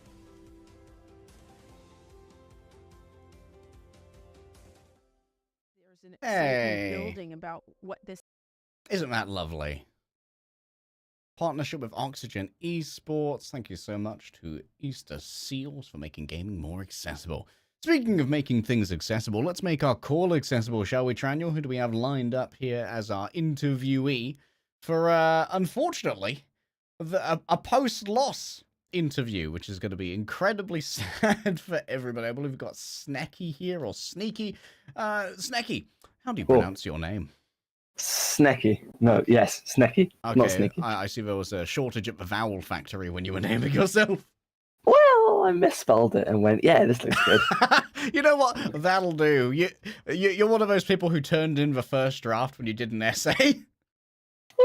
If I ever do the essay. Okay, first question for you. Obviously, this one's going to be a little bit more about the game. If you could remove any hero from Decay's Battle Pass, what would it be? Well, I think we all know the obvious answer here, don't we? After what my eyes have just witnessed. Mm. It's got to be the Genji. Well, it's not going to be the Genji, but it might also have to be the Genji. I don't know, man. That was actually atrocious. It truly was a choice of all time. I don't know if it's just that I don't think it's a Decay issue as much as it's a Genji issue, but Nah, it's a Genji issue. I know Decay, he's my goat. And he's just like, that was... Did you follow Decay to Boston, or were you here beforehand? No, I was here beforehand. I used to dislike Decay, but I've been turned to the believers. I've been turned to the believers now that he's carrying us slightly. Me when I'm reaping, oh, this sucks. Me when I'm sowing, oh, this is amazing. This is amazing. Okay. I truly am two-faced. Do you like cured ham? Cured ham? Cured meats. You a fan? Ham. Which disease do you think they had to begin with? Leprosy. Do you think the leprosy enhances the flavor? Yes. Oh, do you think prison buses have emergency exits? Yes. That it does sound like that would be incredibly safe to do. Here's a quick look at the Spectra stats. What do you think would be the best way to shut down Spectra? Switch off the Toronto power grid. Do you think an IRL EMP would be a useful ultimate? Yes. Oh, so a bit more personal now. What's the come on. weirdest piece of clothing that you own? That I own? Mm-hmm. Or Chengdu. perhaps that you've rented somehow? My Chengdu jersey. Oh. Yeah. I see that you've come in after the map loss thinking, sadness. Everyone else must feel this as well. If it's not contagious, it's not worth it. Well, there's not much point in sadness at this point. We just move on to the next map and delete them there. Simple. It's going to be push. How are you feeling about this one? Is this where we 3-1 them? Yes. Very much so. I think we clap and then clap again. Take the map 5 just to style. Are you willing to put a number on that, like meterage? How much they are going to be given a round of applause? Full cap. Ooh, did Toronto get a checkpoint? Yeah, but I think we bring it back, we swing it back in the second half and just roll. They had us in the first half. Not gonna lie. Oh yeah, absolutely. Well, thank you so much for joining us, Snecky. I hope that you find that second draft of the name sometime. It's just an absolute pleasure. Well, yeah, I don't think it would fit, to be honest, but it's been a pleasure. Make sure that you DM the Boston Twitter to get yourself 200 OWL tokens. Some very hard-hitting analysis there from Snecky, just making sure that all of us remain informed and on the scientific cutting edge here at the Boston Uprising co-stream presented by Dunkin' Energy Punch. You know, I think if I got hit in the face by anything, I'd hope that it was a Dunkin' Energy Punch. Regular fists hurt, I found out, and quick melees would probably be a lot more restorative if they were renamed to Dunkin' Energy Punches. Man, the Boston fans are verbose. You know, if I had some Shock fans in here. Proper! And other classics. But no, Boston fans, erudite, intelligent. Making sure that everyone's well informed. Boston took down Houston, but how strong are they really? Man, imagine doubting Boston, bro. That's crazy. That's crazy to me, actually. Yeah, I don't think Dante does does interviews for the co-stream. By the way, if you've got any ideas on how to make the Boston Uprising co-stream is better, I am lazy and unintelligent, so feel free to put them here so that I can steal them and claim credit. Thank you. I think every team in this league would look at this roster and be, they could make a run. At any moment, if they hit the right stride, Also, make sure that you're on the Boston Uprising Discord if you want to be one of our interviewees. I'm sure that someone from the team can post a link. Actually, I might be able to. You know what? I'm going to take some responsibility for once. It's about damn time that Legday got off his posterior and did something for himself. Bam, there you go. The hyperlink doesn't work in Discord, but hey. There it is. Colosseo. Oh yes, who's ready for a little bit of a Battle of Ypres to begin? Wow, that's an interesting wraparound here from Toronto. I mean, we're not going to get a Battle of Ypres here at least because Toronto are going to force something to happen. The dishonest ram rush on Colosseo, which is going to be more of a kiting game for Boston until someone from Toronto overextends himself. What an ante! That is unbelievable. That forced out an early Emo. Big wall, though. That's going to cut off a huge amount of the healing. Go high, get that heal again. I don't think Spectra's used the ice block yet, but Legday gone wants it. Nope, he's used the ice block. Oh, Legday gone. Big winner. Still, down Twilight. Not great. Oh, Smurf can try and kite this. Oh, Kaluch just lost him. Playing a Brigitte against a Ram is always an incredibly sad time. I would not be surprised to see Legday gone swap here. Like, Boston swapping over to maybe a Kiri Lucio might be something we see in the future. Oh, that is a weapons-grade terrible freaking... that is a terrible Ant Matrix. Of all the Ant Matrices I've ever seen, that's got to be up there as one of the worst. There is no real way to get any offensive value out of that Matrix. A bingo card? Oh, yes. I'm sure some of our talented players, some of our talented fans in the Discord can make the bingo card happen. We can bring it up on the stream, cross them off.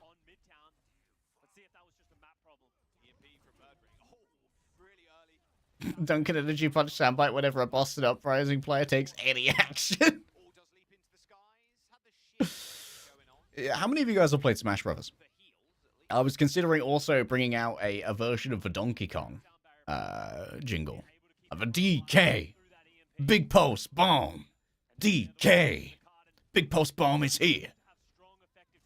Anyway.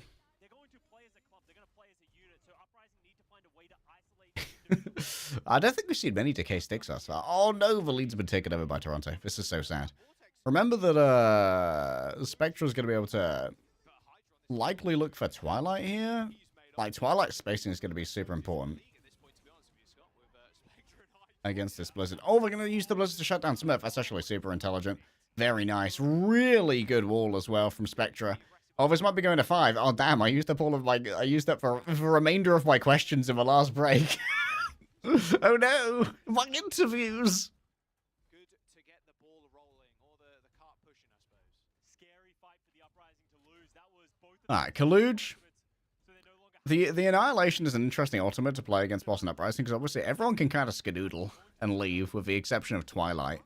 Legday Gon can actually kind of bully the Annihilation by using his personal shield to block off the little tendrils, which can end it prematurely. I feel like we're having a couple of target focus issues right now from Boston. But then again, like, Toronto are playing so tight that it's difficult to get in on these. Like, you're constantly afeared.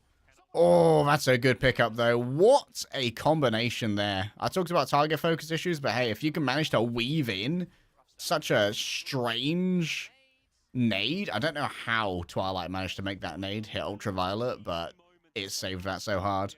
Really nice nade from Twilight and good follow-up from Decay. Quick, new one's on the spot. I used a bad word? Oh no! Oh, they're in my brain. I've got brain worms. Ugh.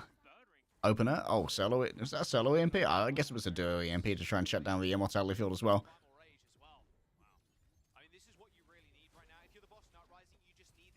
What a strange choice. Why did you use the ice block there, my guy? That might actually be lead throwing there from Spectra. Really wanted to make sure that Smurf was not going to knock them back slightly. Ooh, okay.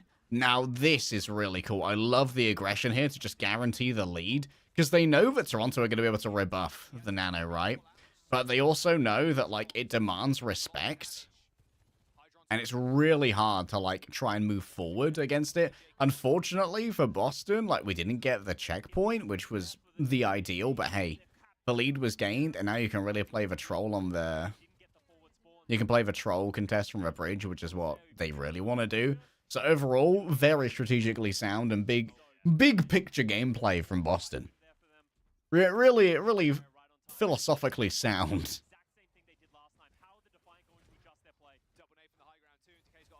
The Boston swear jar. Oh no. The Boston swears.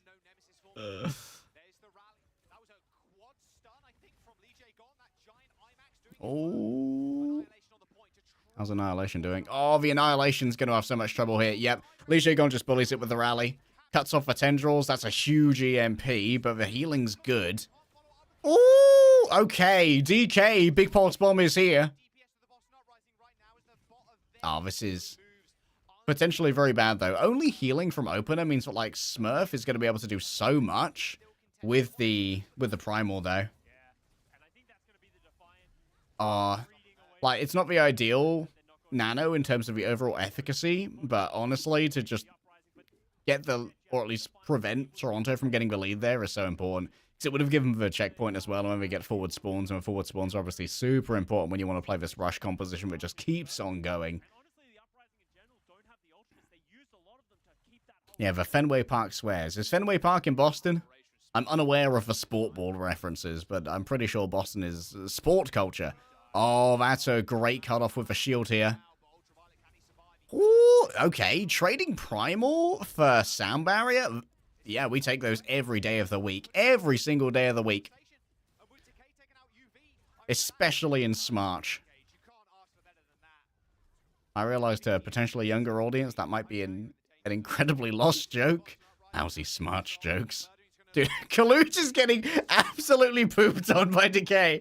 You can't make his way around the gelato van.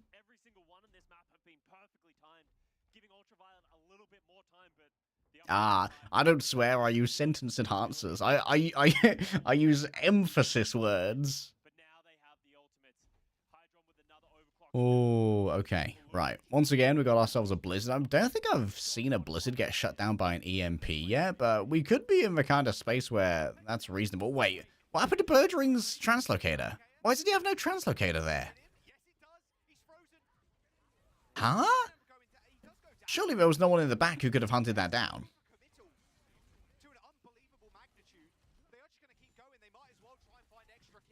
Oh, UV's been assassinated. What a pick from Legday Gon. Playing Brigitte against Ram is so sad sometimes. Like, you can bully the ult, but, like, the second he uses Nemesis for me, like, yep, guess I'll die. Wow. That's a big fumble from Toronto. Swapping over to Spectra now, or rather swapping over to the Trace is going to give a lot more access to Twilight, who I think thus far has been, like, pretty unbothered. So you can maybe force out, like, a Twilight position that can actually be punished by Kaluj. EMP, they really want Ultraviolet, but right now I think Smurf is out of range for a leap, so you really got to get into that, like, that diving zone. Okay. Just dipping for now. Oh, the re-engage is so freaking clean. My goodness, it's cleaner than the puke of a post-Tide Pod binge.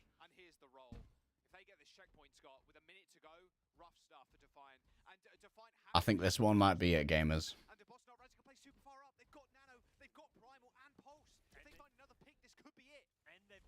Oh, what a whip shot. What a whip shot. Legday Gon has been on it in this match. Legday Gon has been on it.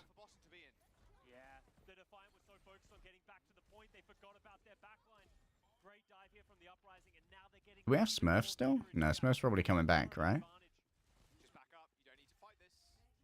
Yeah, there's Smurf. Oh, dude, Ultraviolet's just getting bullied all the time. All the time! It's just bullying after bullying after bullying. Oh, there's no supports left. I think that one's going to be a GG. It's Jova. It's so Jova. We're so Barack, baby. 9-2 Boston Uprising. Not even moving the cart. Very nice. And thank you for that, Boston, as I didn't need to come up with any more interview questions. Let's go! That was so crazy. They didn't clock Twilight being there. It's so crazy they didn't clock Twilight going for that nade.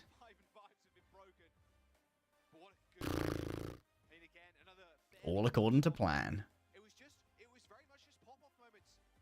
You expected Toronto Defiant to take circuit. DK's having a good time. Playing one of his best heroes, but when it comes to the win, What happened that so many of the jerseys now have the Overwatch logo, like, on the heart? Is that a new requirement?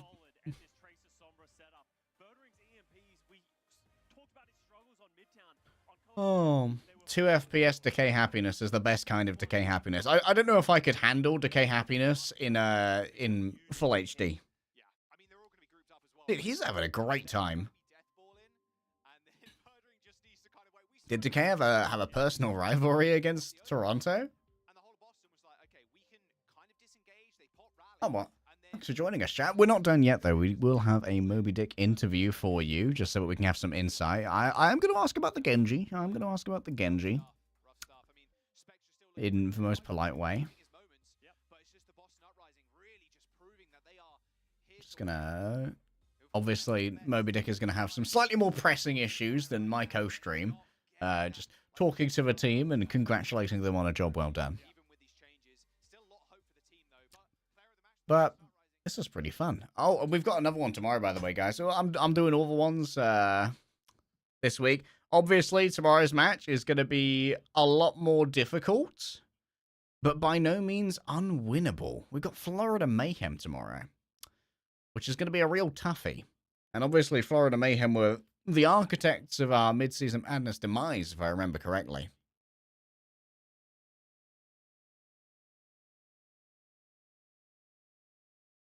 Yeah, we have time to hang out. Any questions from you, chat?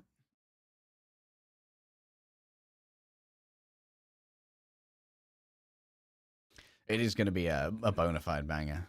I believe it's the first one of the day as well. So you won't have to wait through won't have to wait through shock almost falling over. Oh, you know what?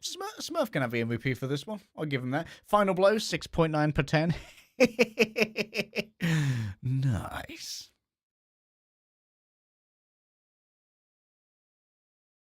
How do I get my hair looking like this? I actually have no product in this whatsoever.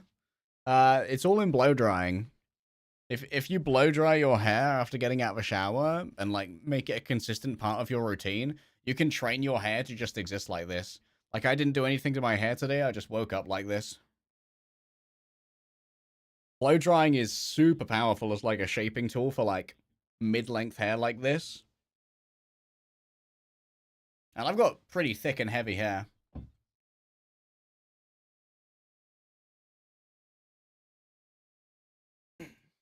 All right. We got to set up for the Overwatch League broadcast interview first. How am I blow drying it? I don't know. Just holding it towards like. At some point, we'll make a silly tutorial. You see this bit of my head here, like where like the hair starts to shape compared to this parting. I blow the hairdryer at this for like 30 seconds, and it really sort of like starts to generate the direction of my hair.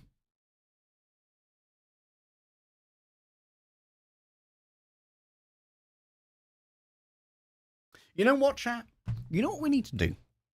We need to be some responsible gamers. What we need is for Boston Uprising to have the most handsome and healthy fans. So we need to do some exercise over here. We all need to stand up and just get our hearts pumping, because gamers, there's no need to touch grass. We can simply touch carpet inside. We'll wait for our Moby Dick interview. Let's do some pumping of iron. 1, 2, 3, 4, 5, 6, 7, 8. This is like, I don't know, like 22 pounds for those of you who are wondering about weight. It's not that much. Get up, do some squats.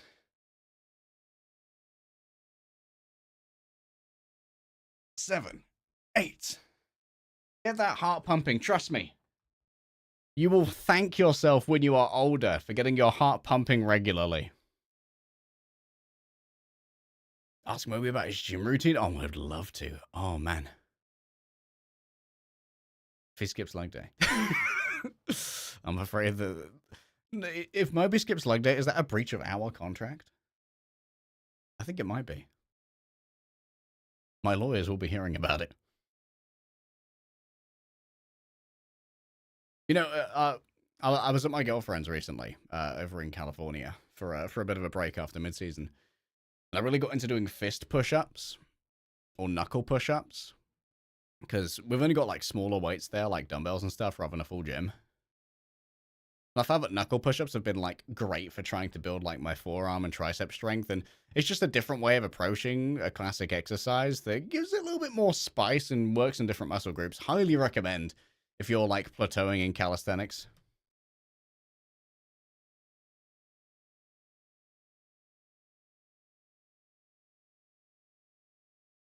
Oh, karate enjoyer.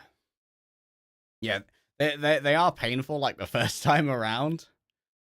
Like, I was doing it on carpet as well. So I got carpet burn on my knuckles. I was like, oh, man. I'm weapons grade stupid, man. I like, just put down a bit of cloth after, and I was like, okay, I've solved this issue after I indulged in some truly crayon-eating stupidity. This was the nade, man. This nade was crazy.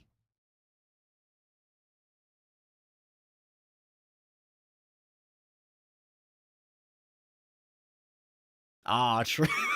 I've got leg day after a match. Okay, just instantly leaves, gets in an Uber, goes to the gym.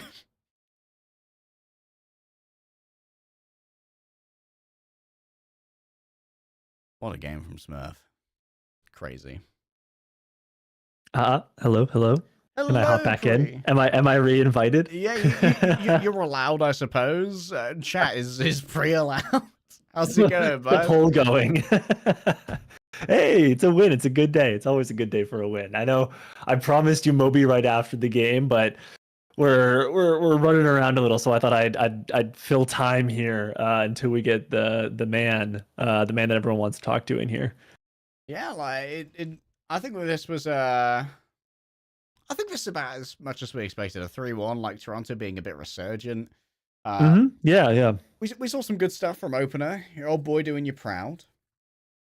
Yeah, no, I loved. I think opener on control was great. I loved what he was doing on Li Jiang. I think that's like Lucio's is his sweet spot. Like when you force him to be on Brig, I think really still very Overwatch League serviceable. But his Lucio is special, and if we let him play that, he's always going to play well. And now that I've got a proper expert in here, who's got some real inside knowledge of the team, I can start asking the real questions. Such as I've been talking to some sources. I've got some sources in the US. Obviously, my girlfriend's American, so I've got the hookup. I've got connections, and a little birdie told me that America runs on Duncan. So, I have heard that. What I need to know from you, as an insider who's responsible for this, is what does America walk on?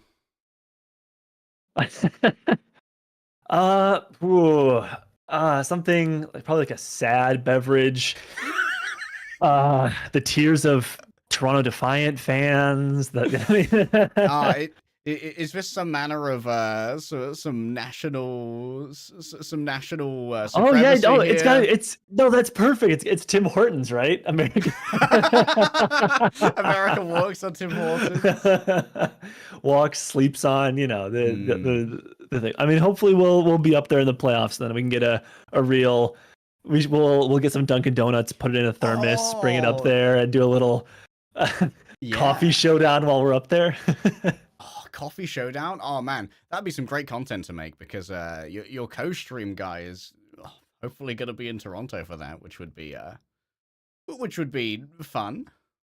Yeah, we're hopefully we'll be able to. We'll see when the goal is top three, because if we can lock in top three, and today's a big help, tomorrow will be an even bigger help. But if we can lock that in, and an automatic bid and avoid that tournament, then we can spend a lot more time prepping fun stuff. Versus like the Korea trip, that was like by the seat of our pants.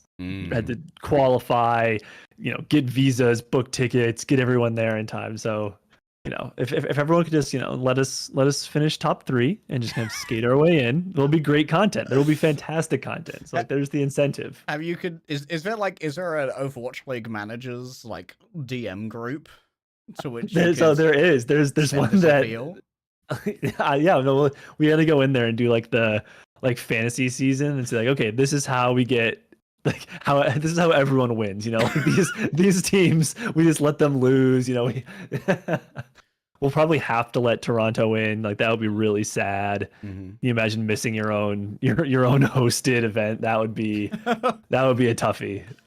That'd be a toughie. Let's quickly hear from Birdring for a player interview. 토론토전을 많이 준비하기보다 메이엠전에 좀 더 경기하고 있어서 그냥 토론토에 약간 늘 하던 대로 그냥 연습했던 것 같아요. Nothing really specific for the Toronto. We shifted more of our attention to actually our coming up match, Florida Mayhem. So for today, we just sort of played how we always play and how we always practiced, and that's how we got the win. Talking about Florida Mayhem, thank you for talking about that, because that's actually my second question, because that is, I think, is going to be a big match for the Boston Uprising. You guys are playing Florida Mayhem tomorrow. What are your expectations about that match, and what are your thoughts on the team, Florida Mayhem? 자, 방금 프로에다 말씀해 주셔서 일단 감사합니다. 제가 안 그래도 여쭤보고 싶었거든요. 제가 봤을 때 이제 내일 경기가 좀 굉장히 중요한 경기지 않을까. 이제 2, 3위를 지금 다투는 팀들이기 때문에 플로에 대한 좀 개인적인 지금 의견이 있고 지금 내일 경기 좀 어떻게 흘러갈 것 같으신지 예상을 한다면. 플로리다도 지금 굉장히 잘하는 팀이긴 한데 저희가 요새 분위기도 너무 좋고 한데 저희 스스로 저희한테 말리지만 않으면은 충분히 이길 수 있다고 생각합니다. Okay.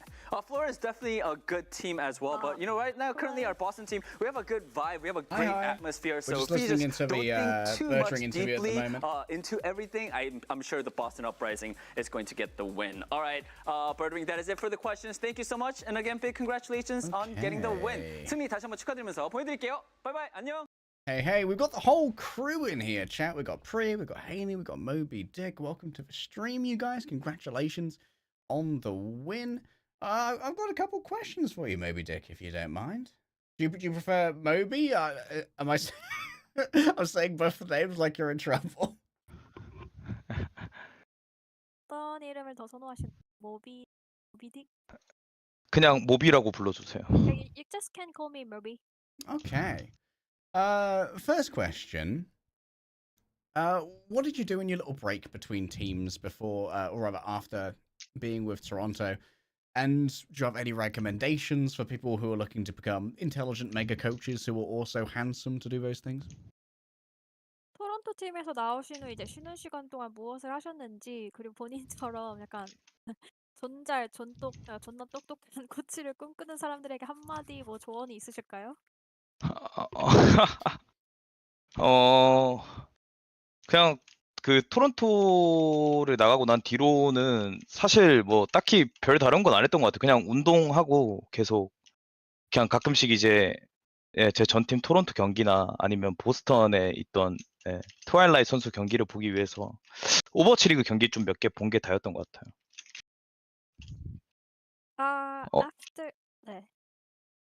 아니요. After I left Toronto Defiant, I didn't do much, not really, but I did some workout. I started exercising in my free time, and I also watched some league games like my old team Toronto Defiant games and Boston game, because my current teammate player Twilight's there. I would be remiss being called Legday to not ask how your squat is with all of the working out. How's the squat, Moby? 제 이름이 레그데이잖아요. 그러니까 이제 네. 스쿼트 얼마나 치시는지 몇 아, 아하. 여쭤보고 싶은데. 그 원RM은 안 재봐서 모르고 그 제가 80으로 12개는 하고 있거든요. 지금 현재는 Uh, 80kg로. I haven't really checked the 1RM, I think it's called. Yeah, the one But round max. it's yeah, it's I do 80 kilograms. Is it 12 reps or 12? Let's What's the other go. word? Yeah, Yeah. 12 reps, Yeah, 80 for 12. kg. 80 for 12. Yeah, yeah. Nice. I did 90 for 8 the other day. 80 for 12. Very nice. Big respect. Good job, Moby. Thank you. Something a little bit more technical. Why did you guys choose to use Genji today on Circuit Royale? 오늘 서킷로얄에서 왜 겐지를 픽하셨나요? 일단 겐지라는 용어 자체가 그 투스나이퍼 조합 상대로 공간적인 측면을 좀 더 쉽게 스킬을 이용해서 뺏어갈 수 있다고 판단을 해서 사용을 했었는데 이게 제가 그 다른 경기들이 여러 가지가 좀 저희가 준비하는 게 많다 보니까 디테일적인 부분을 좀 많이 못 쪄서 약간 안 좋게 보이긴 했는데 네, 좋은 픽이라고 생각을 하거든요, 현재는. 네, 그래서 그런 이유 때문에 저희가 골랐던 것 같아요, 겐지를. So, Genji is a great hero counter to snipers competition. So it's easy for Genji to utilize the space and use skills, but we also other matches coming up, so we didn't have much time or enough time to players like some details and stuff. So we're kind of details are a bit off, but so I wasn't satisfied with the result we got today in Circular Royale, but yeah, but I still think that Genji is a great pick, so I choose there. More Genji on the horizon. Mixed feelings about that maybe in the chat, but obviously it wasn't just you who joined Boston during our little mid-season break. We also had Kareev come in. So my question is about the backroom setup here. What's it like working with Kareev? Do you guys focus on different aspects of a game, or do you more both have input on the same kind of things? 네, 저희가 이제 챗에서도 보면은 그런 겐지에 대한 평이 있는데 그런 말을 저도 봤었고 또 이번에 보스턴 입단하시게 되면서 모비딕 감독님뿐만 아니라 이제 카리브 코치님도 조인하시게 되었는데 어떻게 카리브 코치님이랑 일하시는 건 어떠신지 또 서로 다른 부분에 뭐 포커싱해서 코칭하시고 뭐 게임을 바라보시건 이렇게 나뉘어져 있나요? 네, 일단 저랑 게임을 보는 시각 자체가 완전 똑같진 않아서 그게 오히려 좋은 점으로 작용하는 것 같고요. 저도 다방면으로 생각을 할 수 있어서.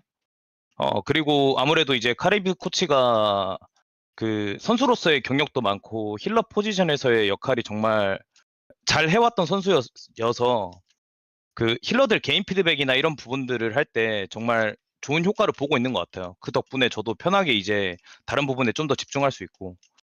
그래서 보통 카리브 코치 같은 경우는 개인 피드백 부분을 조금 더 많이 관여하는 편이고, 저 같은 경우는 뭐 전체적인 이제 조합의 방향성, 그 안에서의 디테일, 뭐 저희 메타의 흐름에 있어서 이제 그 메타에서 앞서 나갈 수 있는 이 플레이 방식들을 조금 더 많이 생각하는 것 같아요.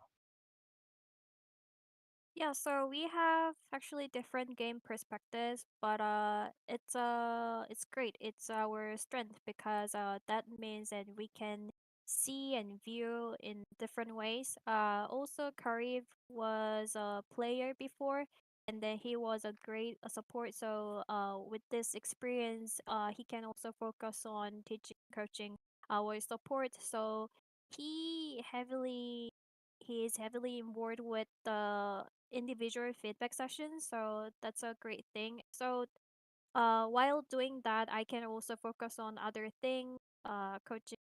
Like I'm more I have broad view uh in general. Like Mhm. while he's doing that, I can also coach our players, like giving some broad views and like how to view the next meta and stuff. Yeah, so kind of separative, but yeah, we're working pretty well together. Seems like it's working out fantastically. Congratulations on your win today. Thank you so much for the translations, Haney. Kamsamnida. I'm afraid being British, no matter how I say it, it's going to be absolutely terrible to listen to. But thank you guys. Congratulations. I hope I'll get to talk to you tomorrow after your match with the Florida Mayhem. I'm going to go close out the co-stream, and I hope you guys have a wonderful rest. Thank you. Thank You you. too. All right, team. Houston Outlaws versus Boston versus New York Eagles up on the screen, but I'm not going to be co-streaming that. I'll be back tomorrow for Florida Mayhem. It's been an absolute pleasure hanging out with you all, and we're going to have another one tomorrow. Thank you so much to Duncan Energy Punch for presenting our watch party hosted by Legday. Oh, that's me! And yeah, if you've enjoyed this, make sure that you let people know in the Discord, give us ideas for things to do, set up some bingo maybe. I will see you tomorrow. Ta-ta for now. There's an excitement building about what this can do for Easter Seals. It was an organization developed to help children initially with disabilities. So much more than that now. I think of the ES Gaming as a means of really introducing people my kids' age, right? In their 20s, in their 30s, in their 40s to Easter Seals in a fun way. There's a multitude of benefits. This opens up an aperture for you to meet people all over the world, taking you out of your, out of your home where you might be playing and introducing people, that you would never maybe come across. You could also change someone's life in a way that you would never even imagine. So just thinking about reminding people how important it is that this social tool that we have, it's supposed to be for fun, it's supposed to be for good, it's supposed to be for making friends. We talk about community and relationships, and we think that's really what this is all about at the end of the day. Tended to create friendships and camaraderie, and it's one of the things we're super excited about.